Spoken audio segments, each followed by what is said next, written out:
निर्णय करना ही पड़ेगा। एक तरफ माया है, एक तरफ भगवान है।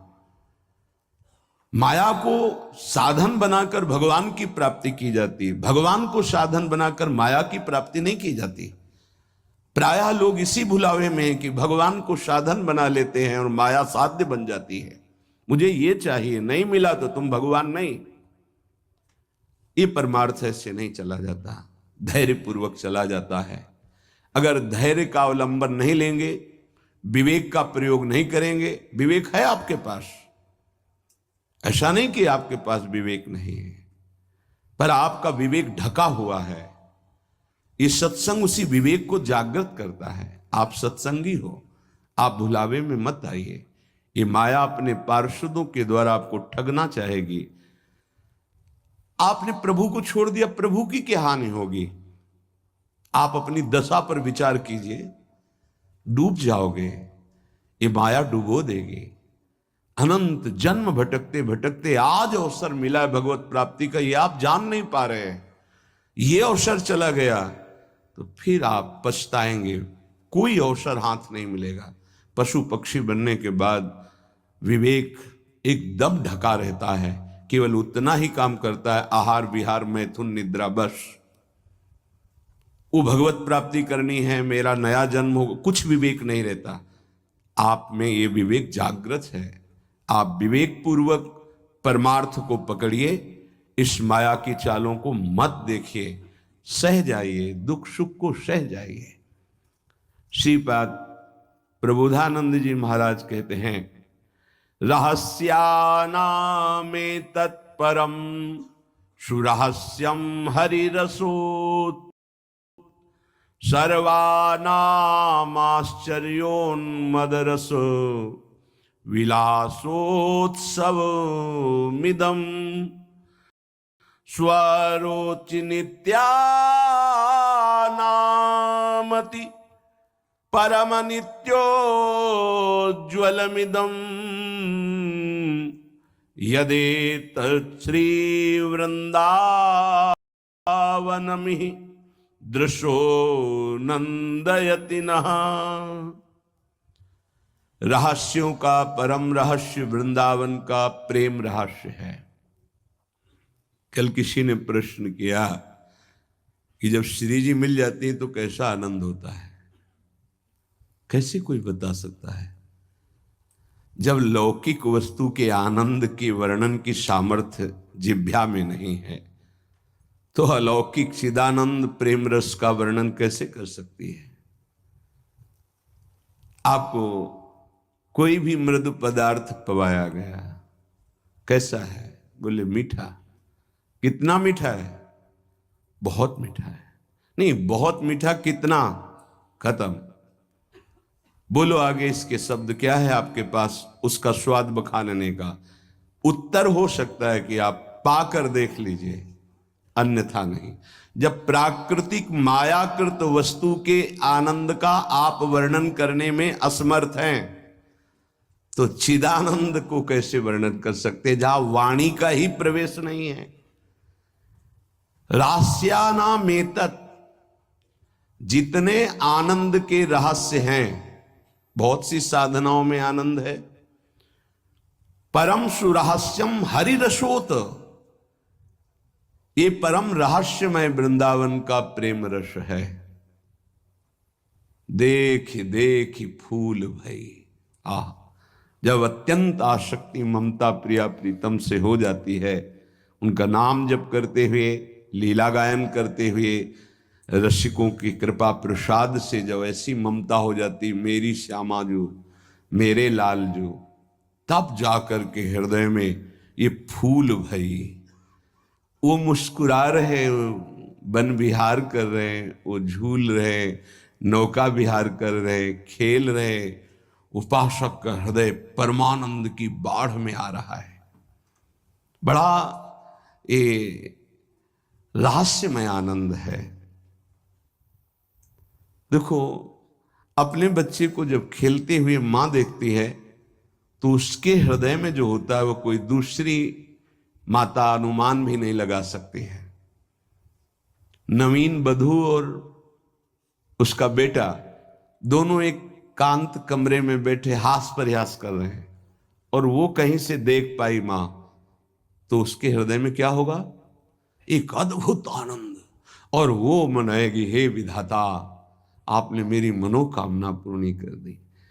मेरे बेटा बहू जैसे हंस रहे, खेल रहे, सदैव ऐसे आनंदित रहे, ऐसे बेटे को खेलते देखकर उसको आनंद हो रहा है।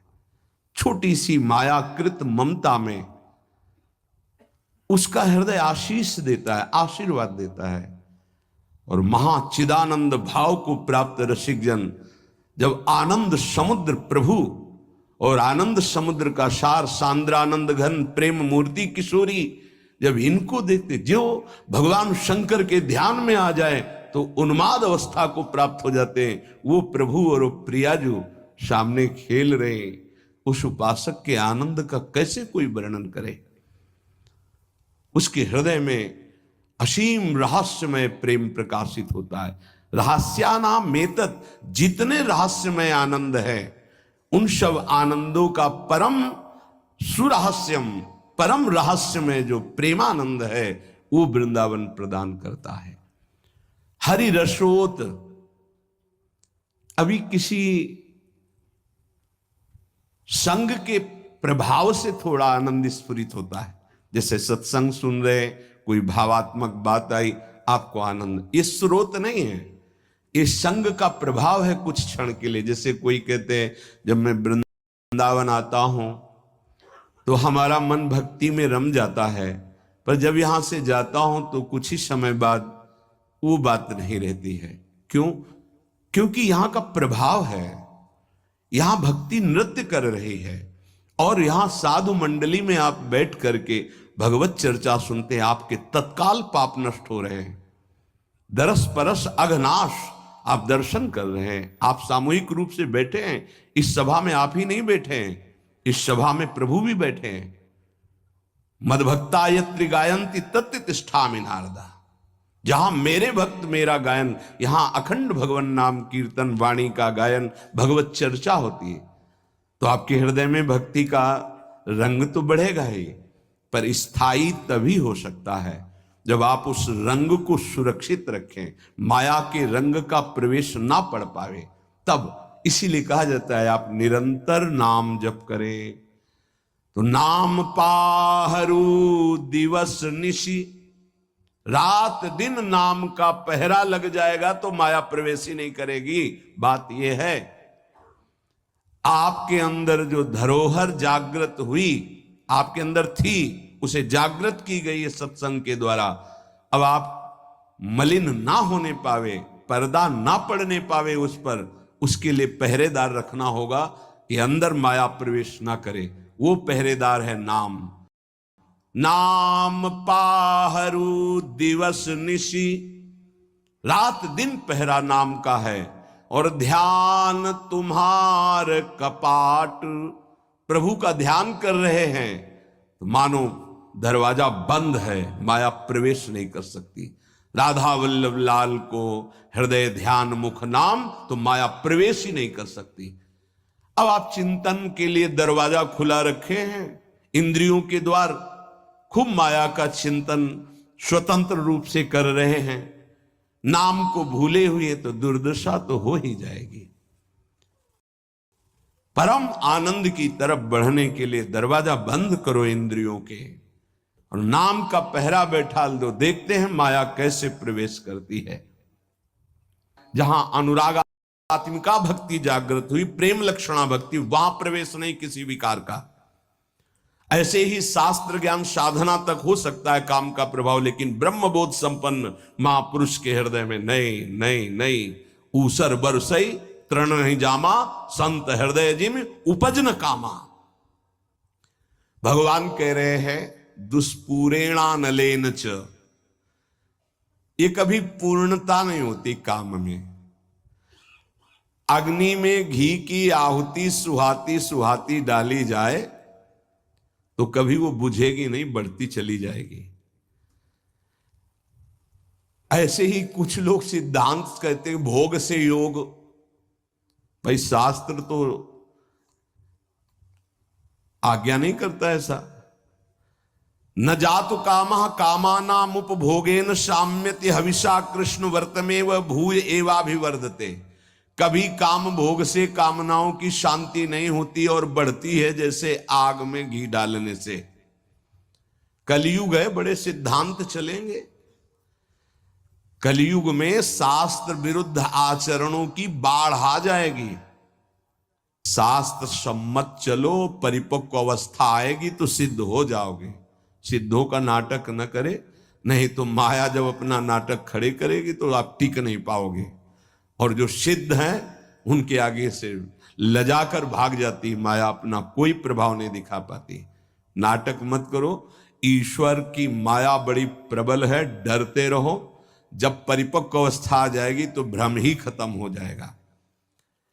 आजकल नए नए सिद्धांत बनाए जाते, नई नई बातें प्रकट की जाती हैं। ये समझ में नहीं आता कि शास्त्र सम्मत आचरण करने वाला महापुरुष ही सिद्ध होता है, शास्त्र विरुद्ध आचरण करने वाला नहीं। जिस समय माया ये देखेगी कि तुम मायापति के भी ऊपर सिद्ध हो गए हो, फिर वो जब प्रश्नवाचक चिन्ह खड़ा करेगी तो फिर नहीं निकल पाओगे। यहां बड़े बड़े झुक के निकले हैं, कोई भी हो। इसलिए हर उपासक से प्रार्थना है कि दंभ नाटक पाखंड न किया जाए। धैर्य पूर्वक चलोगे तो सिद्ध हो जाओगे। तुम्हारा जन्म ही हुआ है सिद्ध होने के लिए। कभी भोगों से योग की प्राप्ति नहीं होती। जगत गुरु भगवान श्री कृष्ण से बढ़कर कोई ज्ञानी नहीं है। त्यागात शांतिरनंतरम भगवान के शब्द हैं, और ये भी भगवान के शब्द हैं। और लोगों का मन यही चाहता है कि कोई ऐसा मार्ग मिले जिससे मनमानी भोग भोगने को मिले और योग भी हो जाए। फिर क्या है, फिर तो भीड़ वही लगेगी जहां भोग से योग है। भोग त्याग से योग, उसमें तो कोई बिरला। कोई एक पाव भगत जी में मोरी। आज